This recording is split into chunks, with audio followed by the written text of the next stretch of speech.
Although we consume a lot of products in our lives, we usually never think about how it actually arrives in our homes, whether it be domestically created or transported from a different country.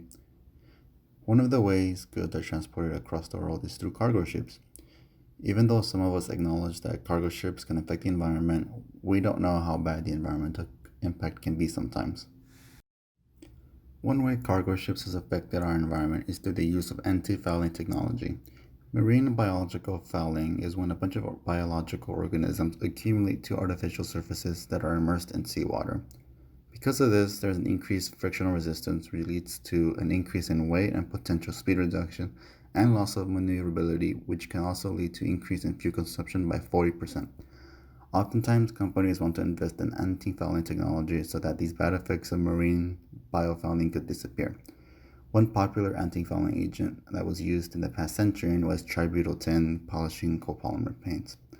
It is an estimated 70% that these fouling agents cover the present world fleet, which has led to great economic benefits. Although it reaps great economic benefits, they affect the environment by causing defective shell growth in oysters and other shelled organisms and can cause imposex in fish as well. In 2001, an international convention was held to ban TBT. Proposed replacements that are being considered now ranges from mechanical cleaning, which is just manual cleaning, to natural biocides to smart polymers. Another way cargo ships can affect the environment is through the release of particulate matter. An estimated zero point 0.9 million metric tons are released to the atmosphere and contribute 20 to 28% to the total gaseous pollutant emissions like carbon dioxide and sulfur dioxide.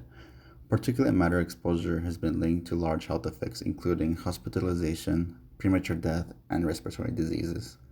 A study conducted between the Port of Long Beach and the Port of Los Angeles and freeway particulate emissions in LA County found that the ports contributed 10 to 40 times more particulate matter 2.5 emissions than freeway emissions somewhere else more inland in the county. Oil spills are also a concern when considering impacts from cargo ships. Almost 3 years ago, on January 28, 2017, two cargo ships collided with each other 10 miles below Chennai city in South India. Around 75 metric tons of oil was released directly into the Bay of Bengal.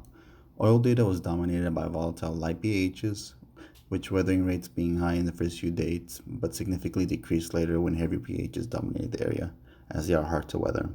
This is a concern since heavy pHs can be toxic to the environment, and if they don't weather, then this would be a concern.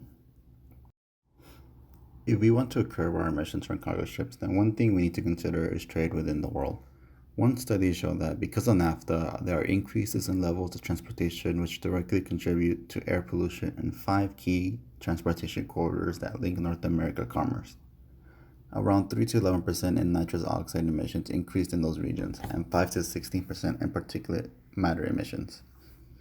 Introduction of invasive species can also be a concern in these areas as they're more likely to be introduced and lead to a decrease in biodiversity.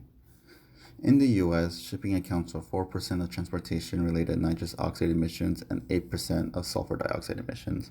The economic cost of sulfur dioxide pollution range from 77 to 435 million on an annual basis. The bulk of the cost is from foreign commerce, where the annual cost averaged from 42 to 241 million. For nitrous oxide emissions, the costs are 412 million per year. As you can see, the environmental impact from cargo ships can be large, and it's important that we consider how our goods are transferred and how it can directly impact our environment.